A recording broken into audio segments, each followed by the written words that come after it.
నిన్ను మెచ్చి నీ కోసం వచ్చానులే, కడదాకా నిన్నింక విడబోనులే.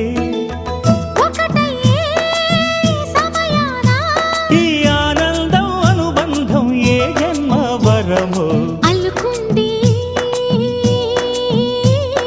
వల్లెవాటు చేరమంది చెట్టు చాటు. కొండమల్లి కొండ మల్లి కులుకు ఎందుకే, కుర్రగాడు కన్ను కొట్టి పిలిచినందుకే.